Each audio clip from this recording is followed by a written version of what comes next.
मी किरण Vasantrao Chougale, police निरीक्षक, मिरज शहर police station. दिनांक 16 आणि 17/12/2025 जी नाईट होती, त्या दरम्यान API गादेकर रात्री माननीय वरिष्ठ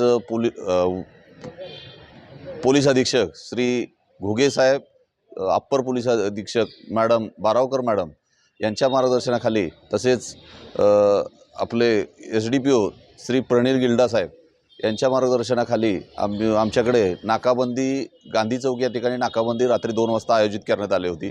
त्या दरम्यान एक संशयित वाहन API गादेकर व तसे DB टीमला संशयितरित्या उभे असताना सापडले। त्यामध्ये रेकॉर्डवरचे 2 आरोपी असल्याची त्यांना माहिती मिळाली। त्यांनी लगेच तात्काळ संशयावरून गाडी चेक केली असता त्यांच्याकडे एक पिस्टल, 2 राऊंड असे मिळालेले आहेत।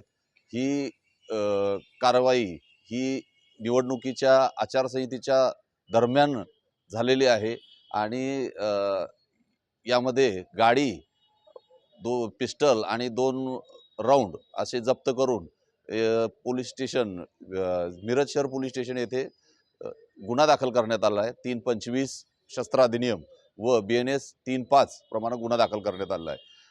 2 आरोपी ताब्यात घेतलेले आहेत आणि तपास सुरू आहे।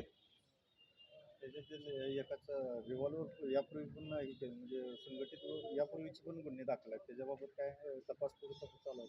या आरोपी एक दस्तगीर बावा जो आहे त्याच्यावर पूर्वी गुन्हा दाखल आहे। वेपन हवेत एक फायर केला होता, त्याबाबत त्याच्याकडून पिस्टल आणि राऊंड असे जप्त केले होते। त्याबाबतचा गुन्हा देखील यापूर्वी मिरज शहर पोलीस स्टेशनला दाखल आहे।